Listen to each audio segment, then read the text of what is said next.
أستاذ محمد، بالتأكيد الرموز الفرعونية اللي موجودة في المعابد واللي تم نقلها على ورق البردي ما كانتش هباء.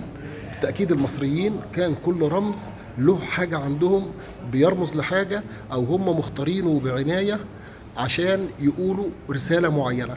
فإحنا عايزين نعرف منك أبرز الرموز الفرعونية وكل حاجة المصريين اختاروها كانت بترمز لإيه. هديك فكره كده بسيطه على اشهر رموز عند المصري القديم. المصري القديم كان بيرسم الرسمه بس كان ليها معنى تاني، يعني ده مفتاح الحياه.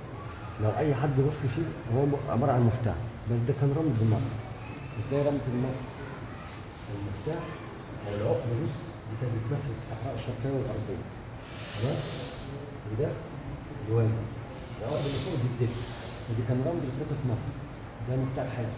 الجعران احنا بنقول عليه رمز الحظ، بس هو اصلا كان في الاصل كان المصري القديم بيشوف ان الجعران ده كان هو اللي بيساعد في عمليات التلقيح بتاعت المنطقه، او بالنسبه له هو كان نشر الحياه.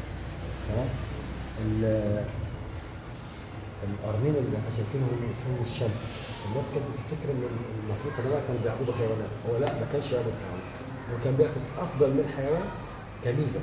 يعني دي بالنسبه له دي بتمثل البقره هتحول، بس ده كان واخد رمز البقره اللي هي من معطاءه، تديك اللبن والجبنه، تساعدك في الارض في الزراعه، ما بتاخدش منك حاجه. فهو كان واخد من كل ميزه الحيوان وبيرمز ليها شيء. مثلا احنا اتكلمنا عن الجعران مفتاح الحياه ومعت مصر. دي معت كان عند المصريين بتمثل العداله. احنا شايفين هنا جناحين للعداله. طب اشمعنى الجناحين؟ اولا الجناحين دول معمولين من طائر النعام. طائر النعام بالاخص النعام. النعام ولا الطاووس؟ النعام كل الريش بتاعه متساوي، تمام؟ زائد ان هو اختار الجناحات المفروضه عشان دي معناها نشر العداله. اذا كان بتعمل فيها هواء او شمس ينشر العداله على الارض كلها. دي بالنسبه للجناحات. بعد كده عين حورس مثلا، احنا زي ما شايفين التشريح بتاع عين حورس ده الشمال. هو علميا اكتشفوا ان في ساعه في فتره الحسد يعني ان العين الشمال بتطلع زي الاشعاع، وهو بيحط الجهه السوداء بتاعته العكسي، تمام؟ العين حورس. احنا عندنا هنا معتقدات اللي هي زي الخنزه الزرقاء وكف مريم. هو كان عندي المفروض الغنم عين حورس. دي بالنسبه لعين حورس. في برضه بعض الاشكال الثانيه حضرتكم زي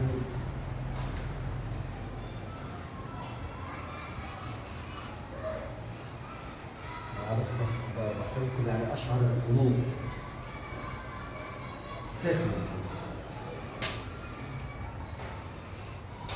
سخمة دي كانت عند المصريين القدماء كانت رمز للحرب، او بمعنى تاني كانت بتستخدم في قبل الحرب من ناحيه الدفاع عن البشر من الالهه. هو اختار انثى الاسد. طب هو اشمعنى اختار انثى الاسد ما اختارش الاسد؟ لان هو كلنا عارفين ان اللي بيصطاد بيدافع عن الاسد الأنثى مش الراجل. في الآيات الأسد عامة يعني إن الست أشرف من الأسد، تمام؟ عشان كده هو اختار الأنثى ما اختارش الأسد.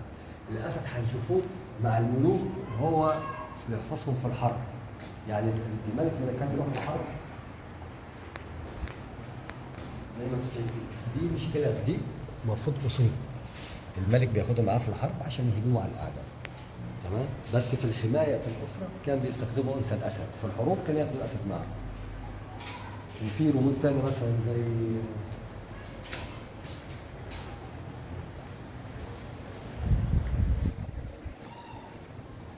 دي القطة الفرعونية اسمها باستد. دي كانت بتمثل عندهم الفرنشيب بالصداقة، يعني احنا زي ما عارفين القطة لما تقعد مع واحد مش بتسيبه تاني. فهم بالنسبة لهم القطة دي كانت رمز للصداقة. زائد ان القطة احنا عارفينها في ناس بيقول لك القطة بسبع ارواح. دي بتمثل حياتهم لهم، تمام؟ واحنا القرآن اتكلمنا عليه والحواس.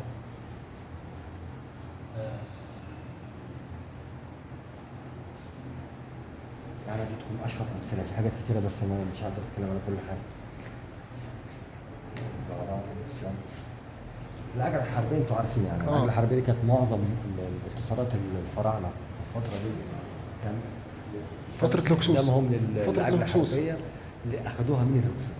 بس هم طوروها فبدا في سلاح مدمر يعني كان بيتسعوا بيه اي حرب يشوفوها. دي يعني العجل الحديدي بتاعت رمسيس. على فكره كان المصريين القدماء مشهورين باستخدام النبال او السهام. كان يعني في اسطوره بتحكي ان رمسيس كان ضربه السهم بتاعته بتعدي في 7 دروع من الحديد، كانت اقوى ضربه في الفتره دي. حتى هو المسكه بتاعت رمسيس مختلفه، لو انتوا شايفتوها هتحسوا هو ماسك القوس من ورا راسه مش من قدام زي العاديين، هو بيشدوا عشان يديه قوه. شايفها؟ فكان ليه مسكه مختلفه.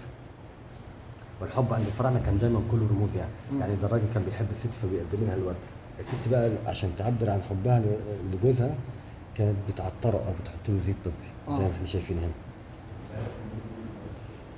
تمام، احنا شاكرين جدا يا محمد بيه، ومعلومات قيمه جدا خدناها منك، ونتمنى لكم كل توفيق ان شاء الله. شكرا جزيلا.